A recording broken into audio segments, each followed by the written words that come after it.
Good morning class. तो मैं आपको बता रही थी ह्यूमन डाइजेस्टिव सिस्टम। ठीक है, तो मैं आपको ब्रीफली रिवाइज करा रही हूँ बस कि human digestive system starting with the mouth having the teeth and tongue. Teeth and tongue help in the biting and the tasting of the food, and you can say the masticating of the food. The teeth are of four types: incisors, canines, premolars, and the molars. Mouth having the salivary gland that release the saliva, and saliva contain the salivary amylase that help in the digestion of the carbohydrates. Mean starch get converted into the maltose, or you can say the sugar, and the pH that on which the starch converted into the maltose is 6.8. ठीक है, तो food is transferred to the esophagus, and esophagus food is transferred to the stomach having the gastric gland having the gastric juice contain the three components: HCl, mucus, and pepsin. HCl perform the two function. First, it kill the harmful microorganisms that can come along with the food, and it provide the acidic medium to the stomach so that the pepsin enzyme can digest the proteins. So जो gastric juice में first enzyme release होता है वो होता है pepsinogen, जो कैसा enzyme होता है, इनएक्टिव. लेकिन पेप्सिनोजन किस में कन्वर्ट हो जाता है, पेप्सिन में, तो वो क्या हो जाता है, active. Mucus protect the stomach wall from the HCl secretion. If the mucus is not secreted, it can cause the acidity, the gastric ulcer, and the stomach ulcer. ठीक है, next is the pepsin help in the digestion of protein only when the food medium is acidic. So the proteins get converted into the peptones, or you can say the peptides. So now the food goes to the small intestine, which is the longest part of the human alimentary canal. ठीक है, it is the site of complete digestion and the absorption of food. The length of the small intestine is vary on the food habits of the organism. Like herbivorous eat the plant, so they having the longer small intestine, and the carnivorous eat the flesh, so they having the shorter small intestine. Small intestine having the three part: duodenum, jejunum, and ileum. Ileum is the highly coiled part in which the digestion and absorption of food is take place. Small intestine receive the secretion of two gland, liver and pancreas. तो मैंने आपको बताया था liver जो होता है, it is the largest gland of the body. It release the bile juice. The bile juice, it is the yellowish juice due to the presence of the pigment, that is the biliverdin and the biliverdin. ठीक है, bile juice help in the emulsification of fat. Bile juice help in the emulsification of fat, that is the conversion of the large fat molecule into the small fat globules. ठीक है, तो bile juice does not contain any enzyme, but it having the bile salt that help in the emulsification of fat. So bile juice is to store into the gallbladder, that is present in the liver. Pancreas release the pancreatic juice. Pancreatic juice contain the three enzyme. It help in the like the trypsin, lipase, and pancreatic amylase, and all three enzyme work in the alkaline medium which is made by the bile juice. Trypsin help in the digestion of protein, lipase help in the digestion of fat, pancreatic amylase help in the digestion of carbohydrate. ठीक है, तो pepsin जो work करेगा वो acidic medium में work करेगा, trypsin work करेगा alkaline medium में. पेप्सिन रिलीज होगा गैस्ट्रिक जूस से, ट्रिप्सिन रिलीज होगा पैनक्रियाटिक जूस से. पेप्सिन कहाँ पे वर्क कर रहा है, डाइजेशन ऑफ प्रोटीन्स स्टोमक में, और ट्रिप्सिन वर्क कर रहा है स्मॉल इंटेस्टाइन में. थर्ड ये है कि स्मॉल इंटेस्टाइन की जो इनर मोस्ट लाइनिंग होती हैं उसके खुद के अंदर एक इंटेस्टिनल ग्लैंड होती हैं, और intestinal gland release the different type of the enzymes. ठीक है, and that enzyme help in the complete digestion of food. इसका मतलब है जो कार्बोहाइड्रेट की कॉम्प्लेक्स फॉर्म है, it will break down into the simple form, that is the glucose. जो proteins है, it will get broken down into the amino acid, and the fat it will get broken down into the fatty acid and the glycerol. ठीक है, तो ये हो गया क्या, digestion. अब फूड का डाइजेशन हो गया तो फूड का क्या होना है, एब्जॉर्प्शन. और एब्जॉर्प्शन ऑफ फूड भी कहाँ से होगा, स्मॉल इंटेस्टाइन से. कहाँ से होगा, स्मॉल इंटेस्टाइन से. तो क्या होगा, कैसे होगा, जो इनर मोस्ट लाइनिंग होती है फूड की, सॉरी स्टोमक की, inner most lining of small intestine, stomach की नहीं, सॉरी स्मॉल इंटेस्टाइन. तो inner most lining of the small intestine having the finger like projection, having finger like projection and these finger like projection are known as the villi. तो जो small intestine होता है ना, उसमें कुछ इस तरह के like this finger like projections होते हैं, और उन प्रोजेक्शंस के लिए वर्ड यूज करते हैं villi. And these villi increase the surface area, these villi increase the surface area for food absorption। किसके लिए इंक्रीज कर देगा? फूड एब्जॉर्प्शन के लिए। मतलब जो फूड डाइजेस्ट हो गया है, ठीक है, उनको कौन एब्जॉर्ब कर लेंगी? विलाई एब्जॉर्ब कर लेंगी। और ये जो विलाई हैं ये किससे सप्लाई होती है? By the blood capillaries. Villi are supply with the network of blood capillaries। Villi are supplied by the network of the blood capillaries। तो विलाई से जो फूड है वो किस में चला जाएगा? ब्लड कैपिलरीज में। और ब्लड कैपिलरीज इस डाइजेस्टेड फूड को सर्कुलेट कर देंगी to all over the body. Digested food is circulate to the all over body. आ गई इतनी बात समझ में? तो ऑल ओवर द बॉडी, तो बॉडी जो सेल है, बॉडी की जो एवरी सेल है, तो फूड को क्या कर लेगी? यूज्ड। ठीक है, तो यहां पे जाके फूड क्या हो रहा है? एसिमिलेटेड। क्या हो गया है? एसिमिलेटेड। ठीक है, तो फूड का डाइजेशन हो गया, एब्जॉर्प्शन हो गया। तो अब जो फूड डाइजेस्ट हो गया है और एब्जॉर्ब हो गया है और बॉडी ने उसको यूज भी कर लिया है, तो उसके बाद कौन सा फूड बचता है? अनडाइजेस्टेड या वेस्ट। तो undigested food goes into the large intestine. Undigested food goes into large intestine. ठीक है, अनडाइजेस्टेड फूड किस में चला गया है? लार्ज इंटेस्टाइन में चला गया है। तो लार्ज इंटेस्टाइन में भी विल्लाए प्रेजेंट होती हैं, बट ये जो विल्लाए क्या एब्जॉर्ब कर रही हैं? Water. Water absorb from undigested food, क्योंकि वाटर की तो नीड है बॉडी में। ठीक है, तो water is absorb from undigested food. ठीक है, और दूसरा क्या होगा कि इसमें जो लार्ज इंटेस्टाइन क्या रिलीज करेगी? म्यूकस। म्यूकस क्यों रिलीज करेगी? क्योंकि जितने भी वेस्ट मटेरियल है, वेस्ट पार्टिकल हैं, वो क्या हो जाए? एडहेयर। ठीक है, मतलब वो सॉलिड की फॉर्म में फॉर्म हो जाए और उसको लुब्रिकेट करेंगी। लुब्रिकेट मतलब चिकना थोड़ा करना उसको। ठीक है, लुब्रिकेट करेंगी ताकि वो इजीली रिमूव हो जाए बॉडी से, easily remove out from body. ठीक है, तो लार्ज इंटेस्टाइन के भी 3 पार्ट होते हैं। Large intestine also having the 3 part।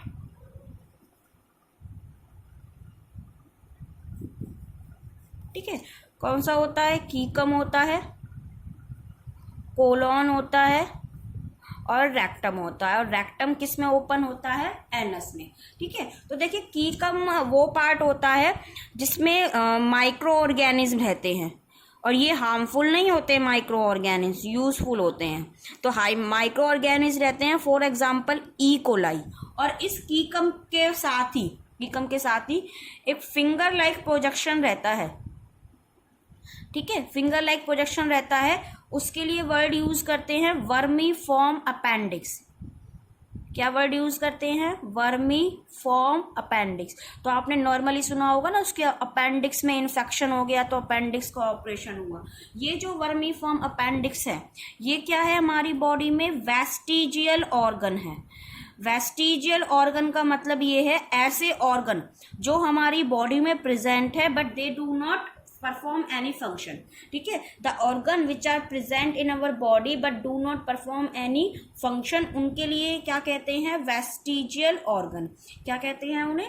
Vestigial organ. तो वर्मीफॉर्म अपेंडिक्स हर्बीवोरस में वर्क करती है, it help in the digestion of the cellulose. ठीक है, कोलोन जो है, जो लार्ज इंटेस्टाइन में ये पार्ट है कीकम, ये वाला पार्ट है कोलॉन पूरा, और ये वाला पार्ट है रेक्टम। तो रेक्टम क्या करता है, it store the undigested food temporarily, ठीक है, कुछ टाइम के लिए ये अनडाइजेस्टेड फूड को स्टोर कर लेता है, और एनस के थ्रू अनडाइजेस्टेड फूड क्या हो जाता है, रिमूव आउट फ्रॉम बॉडी। इतनी बात क्लियर। तो लार्ज इंटेस्टाइन को लार्ज इंटेस्टाइन इसलिए कहते हैं क्योंकि उसका डायमीटर जो होता है वो बहुत मोटा होता है। आप डायग्राम में इजीली दे सकते हो कि लार्ज इंटेस्टाइन मैंने क्या बनाई है, थोड़ी सी मोटी बनाई है। स्मॉल जो इंटेस्टाइन है वो कैसी बनाई है, पतली बनाई है। लॉन्गेस्ट पार्ट कौन सा होता है, स्मॉल इंटेस्टाइन होता है। साइट ऑफ डाइजेशन क्या होती है, स्मॉल इंटेस्टाइन होती है। Site of absorption of food क्या होता है, स्मॉल इंटेस्टाइन होती है, ठीक है। वर्मी फॉर्म अपेंडिक्स कहाँ प्रेजेंट होती है, लार्ज इंटेस्टाइन में प्रेजेंट होती है। क्या फंक्शन होता है, it does not perform any function in the human beings, it is the vestigial organ. Large intestine का क्या function होगा, it absorb the water from the undigested food, so the food becomes solid, और जो mucus होगा उस food को lubricate कर देगा ताकि जो food है वो easily क्या हो सके, remove हो सके, ठीक है। अब देखो इतना समझ में आ गया। अब वन डाइजेस्टिव ऑर्गन, अब मेरी बात यहां सुनना आप लोग, one digestive organ is open into another digestive organ. One digestive organ is open into another digestive organ by the sphincter. मतलब opening of the one digestive organ is one digestive organ into the another is regulated by the sphincter. जैसे आप कह रहे हो ना oesophagus, oesophagus किस में open हो रहा है, स्टोमक में। किस में ओपन हो रहा है बेटा, स्टोमक में। या आप कह रहे हो stomach open into the small intestine, stomach open into the small intestine. तो देखिए हो क्या रहा है, वो ये रहा है कि ईसोफेगस जब ओपन हो रहा है तो ईसोफेगस और स्टोमक के बीच में मस्क्यूलर स्ट्रक्चर प्रेजेंट होते हैं, उनके लिए वर्ड यूज करते हैं स्फिंक्टर। क्या वर्ड यूज करते हैं, स्फिंक्टर। ये हर ऑर्गन्स के बीच में है, लेकिन आपकी एनसीईआरटी में दो स्फिंक्टर के बारे में बता रखा है बस। एक कह रखा है जब स्टोमक ओपन होगा किसमें, स्मॉल इंटेस्टाइन में, तो वो जो स्फिंक्टर होते हैं वो होते हैं गैस्ट्रिक स्फिंक्टर। और स्फिंक्टर का फंक्शन क्या होता है, they ensure the unidirectional of food, ठीक है, कि मतलब जो फूड है वो अपवर्ड टू डाउनवर्ड मूव कर रहा है। जैसे माउथ से मूव कर रहा है ईसोफेगस में, ईसोफेगस से मूव कर रहा है किसमें, स्टोमक में, स्टोमक से मूव कर रहा है स्मॉल इंटेस्टाइन में। ऐसा नहीं होगा कि फूड का रिवर्स फ्लो हो जाएगा। आप कहोगे मैम वोमिटिंग, वोमिटिंग वो एक अलग चीज है, वोमिटिंग वो है, वो रिफ्लेक्स एक्शन है, ठीक है। और वोमिटिंग भी आपको तब होती है जब फूड स्टोमक से ही, फूड कभी भी स्मॉल इंटेस्टाइन में जाके वोमिट नहीं होता, जब फूड स्टोमक से ही हो गया है, ठीक है, तो वो रिफ्लेक्स एक्शन है। तो गैस्ट्रिक स्फिंक्टर का फंक्शन क्या होगा, इट अलाउ, गैस्ट्रिक स्फिंक्टर का फंक्शन बता रही हूं मैं यहां पे, it allow the exit of small amount of food into the small intestine, exit of small amount of food in the small intestine। आ रही बात समझ में। तो जो स्फिंक्टर का काम होता है, it allow the food from the one digestive organ into the another. ऐसे ही जब एनस के थ्रू फूड बाहर निकलेगा, और बहुत सारे स्फिंक्टर होते हैं, आपके एनसीईआरटी में 2 हैं इसलिए मैं आपको 2 ही बता रही हूँ। तो फर्स्ट ये वाला करना है आपको, सेकंड ये है जब एनस से फूड रिमूव आउट होगा, फूड कौन सा फूड है, अनडाइजेस्टेड या waste food, undigested or you can say the waste food, remove out from body, remove out from body, ठीक है। तो वो किसके थ्रू होगा, एनल स्फिंक्टर के थ्रू। किसके थ्रू होगा? एनल स्फिंक्टर के। तो क्वेश्चन में ये है ना कि what is the function of the gastric sphincter and anal sphincter. तो गैस्ट्रिक स्फिंक्टर का फंक्शन आप लिखोगे, it allow the exit of the small amount of food from the stomach in the small intestine. Anal sphincter, it help in the removal of the undigested food from the anus. So this is about the digestive system. ठीक है, ये क्या है? Digestive system. Next जो system पढ़ना है वो पढ़ना है आपको रेस्पिरेशन। तो हमने कितने टॉपिक कवर कर लिए हैं? 3 टॉपिक। एक है आपका न्यूट्रिशन और इट्स टाइप, दूसरा है आपका न्यूट्रिशन इन द प्लांट जो था फोटोसिंथेसिस, और थर्ड वन था आपका ह्यूमन डाइजेस्टिव सिस्टम। तो नेक्स्ट पढ़ना है आपको रेस्पिरेशन। तो देखिए क्या बात कर ली हमने कि सेल के पास जो फूड पहुंचा है, अब हम बात कर रहे हैं ना वो यूज कर रही हैं, तो वो किस में यूज कर रही हैं? तो cell use the digest food, cell use the digested food to release energy। ठीक है, जो सेल हैं वो फूड को यूज कर रही हैं टू रिलीज द एनर्जी। ठीक है, और ये जो एनर्जी है वो यूज हो जाएगी, this energy is use in metabolic reaction. This energy is used in metabolic reaction, or you can say in the activity that perform inside the body, that perform inside the body। ठीक है, तो जिस process में energy निकलती है उसको क्या कहते हैं? रेस्पिरेशन। तो डिफाइन कैसे कर दोगे? The oxidation of food, oxidation of food. और यहाँ पे जो फूड की बात हो रही है वो बात हो रही है ग्लूकोज की। ठीक है, तो oxidation of food to release energy, to release energy, it called respiration. क्या कहेंगे? रेस्पिरेशन। अब फूड ऑक्सीडाइज होने के बाद कौन सा प्रोडक्ट रिलीज होता है वो डिपेंड करता है on the basis of the supply of oxygen. ठीक है, तो आप कह सकते हो on the basis of supply of oxygen, on the basis of supply of oxygen. जो रेस्पिरेशन है it can be of the 3 type. देखो, तो फर्स्ट वन क्या होना है रेस्पिरेशन में, चाहे कोई सा भी रेस्पिरेशन हो, क्या होना है कि ग्लूकोज है, glucose will get converted into the pyruvic acid. किसमें कन्वर्ट होगा? पायरुविक एसिड में, या जो आपकी एनसीईआरटी में लिख रखा है पायरुवेट। क्या लिख रखा है? पायरुवेट। तो ग्लूकोज कितने कार्बन कंपाउंड होता है? 6 कार्बन। आपको पता है फॉर्मूला क्या लिखते हैं? C6H12O6। जबकि जो पायरुविक एसिड होता है वो कितने कार्बन कंपाउंड होता है? 3 carbon compound. So when the glucose is converted into the pyruvic acid, the term is known as the glycolysis.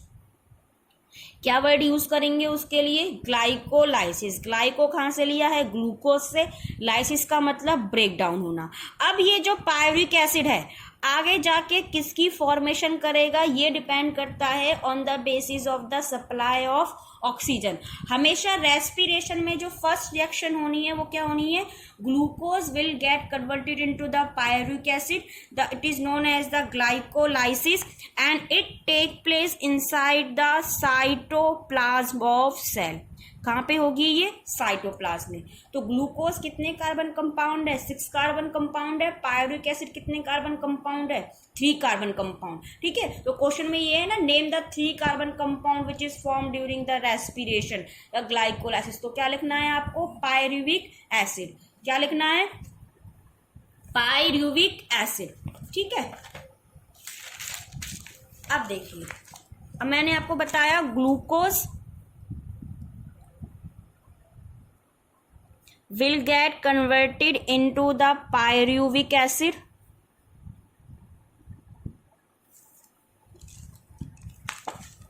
ठीक है, and pyruvic acid in the presence of oxygen, कि जब उसको ऑक्सीजन मिल रही है, मैंने यहाँ पे प्लस का साइन लगाया, in the presence of oxygen, तो क्या रिमूव करेगा वो CO2 रिमूव करेगा, और क्या रिमूव करेगा H2O, और क्या रिमूव करेगा एनर्जी।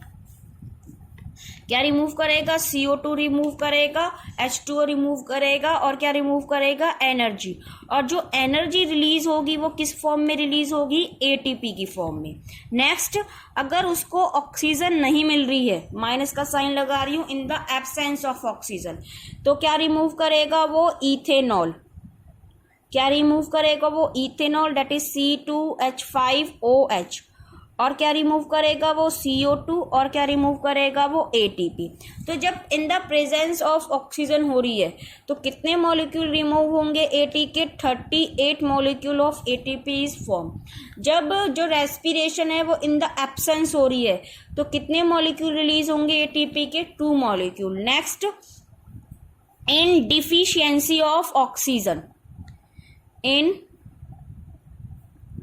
डिफिशियंसी ऑफ ऑक्सीजन, मतलब डिफिशियंसी का यहाँ पे वर्क मतलब है कि जब ह्यूमन बींग्स या कोई भी एनिमल फिजिकल एक्सरसाइज करते हैं, हाँ मतलब for a very long period of time, कुछ भी फिजिकल एक्सरसाइज है, साइकिलिंग है, कोई भी स्पोर्ट्स का गेम है, रनिंग है, कुछ भी है, लॉन्ग पीरियड ऑफ टाइम, तो क्या हो रहा है कि आप देखते हो ना, आप जब आप भागते हो तो आपकी ब्रीथिंग रेट इंक्रीज हो जाती है। क्यों इंक्रीज हो जाती है, क्योंकि उस टाइम पे जो बॉडी की सेल्स हैं, उस टाइम पे जो बॉडी की सेल है वो ऑक्सीजन को बहुत ज्यादा यूज कर रही हैं, इतना आपका ब्लड सप्लाई नहीं कर पा रहा। मैं क्या कह रही हूं, when you do heavy physical exercise, जब body perform the heavy physical exercise for a long period of time, ठीक है, body cell used oxygen, body cell use oxygen fastly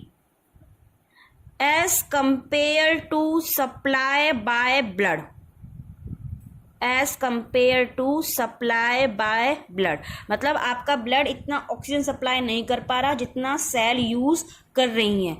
तो उस केस में क्या हो रहा है, ब्रीथिंग रेट क्या हो रही है आपकी, इंक्रीज, मतलब आप सांस लेना, सांस फूल जाते जिसे कहते हैं, तो ब्रीथिंग रेट क्या हो रही है, इंक्रीज। और क्यों इंक्रीज हो रही है, to provide sufficient amount of oxygen, to provide sufficient amount of oxygen, ठीक है, इसलिए ब्रीथिंग इंक्रीज हो रही है। तो जब सेल यूज कर रही हैं बॉडी को फास्टली, ऑक्सीजन को फास्टली, और इतना ब्लड सप्लाई नहीं कर पा रहा है, तो कभी वहां पे क्या हो जाती है, डिफिशियंसी हो जाती है। तो उस केस में जो पायरुविक एसिड है वो किस में कन्वर्ट होता है, लैक्टिक एसिड में। किस में कन्वर्ट होता है, लैक्टिक एसिड में, और CO2 नहीं निकलती है, ओनली क्या निकलती है, एनर्जी। तो याद रखना, जब भी प्रोसेस है रेस्पिरेशन तो हमेशा क्या निकलेगी, CO2, और ये जो एनर्जी, और ये CO2, H2O, इथेनॉल निकलेगा, लैक्टिक एसिड निकलेगा।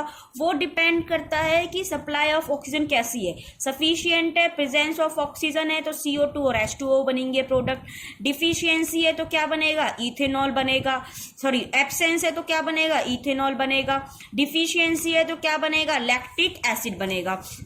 अब ये जो प्रोसेस होता है in the presence of oxygen, ये किस में होता है, माइटोकॉन्ड्रिया में। किस में होता है, माइटोकॉन्ड्रिया में। और एब्सेंस ऑफ ऑक्सीजन कहाँ पे हो रहा है, यीस्ट की बॉडी में। आपको पता है yeast is the unicellular fungi, ठीक है। तो जब फर्मेंटेशन प्रोसेस होती है, जैसे अल्कोहलिक बिवरेजेस बनाते हैं, तो उसमें यूज होता है ये।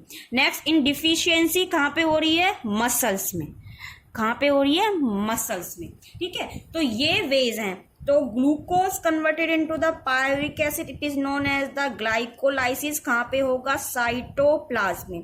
तो आपको ये आंसर तब देना है, write down the 3 ways in which the glucose is oxidise. Write down the 3 ways in which the glucose is oxidise. इतना समझ में आ गया। तो आज मैंने आपको बेसिक बताया है अबाउट द रेस्पिरेशन।